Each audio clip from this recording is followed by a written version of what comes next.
Namaste, namaskaram, vanakkam, namo namaha.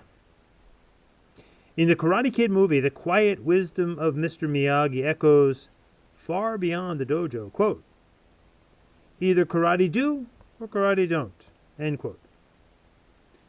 It is a deceptively simple teaching. Remember, that was his first lesson. Second lesson was, once you have found what it is that you want to do, such as karate, then you find balance within that.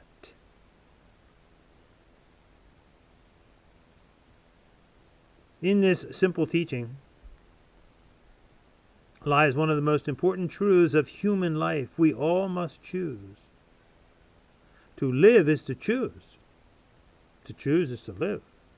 Every day, in ways both subtle and profound, we are asked to step forward or remain still, to commit or to drift. We choose our work, our relationships, our disciplines, our values, our religion perhaps. And even when we think we are avoiding choice, we are in fact choosing. Choosing indecision, choosing delay, choosing a life half-lived. And that perhaps is the most dangerous choice of all. Some are so committed to non-commitment that it is almost impossible to make any kind of a firm decision. A life without commitment, it might appear free on the surface, but it avoids the burdens of responsibility and the risks of failure and the discomfort of discipline. But with that comes the forfeit of depth, maturity, growth. Without choosing, we never fully enter anything. Devotion is the secret ingredient of life, secular or religious. Without devotion, we won't be successful in anything that we do, but it must be predicated upon an ethical standard, for we can be devoted to the wrong thing, the wrong person, for decades, like today's yoga, for example.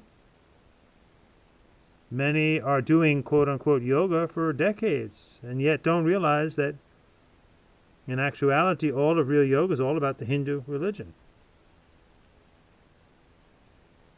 So without choosing this depth, we skim across the surface of life. We sample from here, we borrow from there, we dabble in this.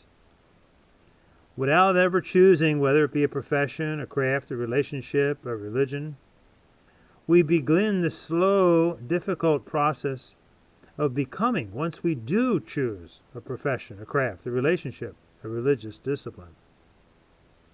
Yet this choosing does not mean rigidity. Life is not a prison. Wisdom, like Ganesha's trunk, requires both strength, flexibility, and sensitivity. Now, there may come a time when a path no longer serves, when a new understanding dawns, when growth calls for a different direction. But what we must guard against is the temptation to live without ever truly choosing, while at the same time taking from traditions that others have committed their lives to is disingenuous at best. When we look at the different, for example, religious paths, we have to ask ourselves, how did they get there? They only got there because of dedicated people who devoted their entire lives to that, so that we could enjoy, borrow perhaps ethically, but not appropriate, like today's so-called yoga. Sometimes there is a dignity in choosing something new, but here honesty is essential. Choose or lose. It's not a threat, it's a reminder. The richness of life unfolds through commitment.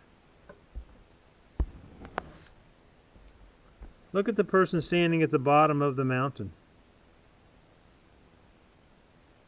realizing there's a richness to life, and it will only unfold through commitment. When we choose, we grow. When we refuse to choose, we slowly fade into the background of our own life. The decision is always up to us. This is the cover of our second book, The Eternal Journey, A Guide to Enlightenment. Enlight we're meant to be, uncovering the inner inspiration. Standing at the bottom, we look at the top.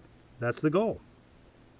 In our naivety, we may say, from that point of view, yes, it's all one, no differences.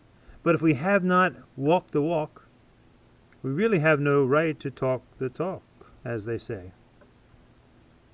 In order to get to the top, we must find a path, maybe an established one, or we could create a brand new one, but it would be new. We may go alone, we may go with others. But we must persist, and it gets steeper the farther we climb. That's why many turn back. We pick a path that's conducive to us, and we may sample a little bit of it and find it's not for us, and then we have to go back and start over again. But eventually, if we want to reach the top, and not all paths do, we have to make a firm commitment, follow that path, and especially if we want to ever teach anybody or lead anybody up that path. Necessarily, we would have to follow the entire path. So commitment is vital. And in our journey of life, we're told that. Choose your path, devote yourself fully, and the rest will follow. There's wisdom in this. Again, a life without commitment, one just drifts through life. A life without choosing often becomes a life of quiet avoidance, quiet desperation.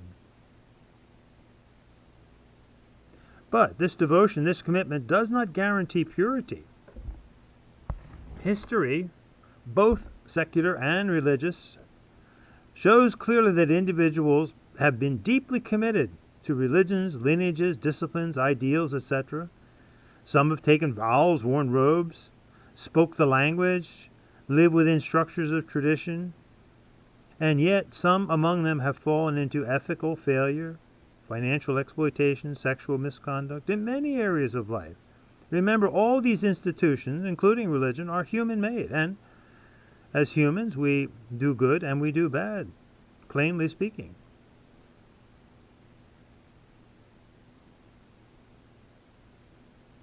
But this is not a failure, though, of commitment when we see people fall. It's a failure within commitment. Don't throw the baby out with the bathwater. That's the easy approach. That's actually the cowardly approach. When we see discrepancies in any of life's institutions, don't get rid of the institution. Just get rid of the bad actors, if you will, or purify them, because we all make mistakes. Commitment, by its very nature, it gives power, and it sharpens focus, it builds identity, it draws other people in. And when others gather, students, followers, admirers, trust is born. And where there is trust, there's also vulnerability. Where there's vulnerability, there must be some standards. Without lived ethics, humility, and accountability, commitment can become a shield behind which misconduct hides. We've seen enough of this. And more to come, obviously, in both secular and religious life. So the problem is not simply a lack of commitment or commitment itself. The real question is, do we choose integrity? Do we choose ethics, truth, accountability? The choice is always up to us.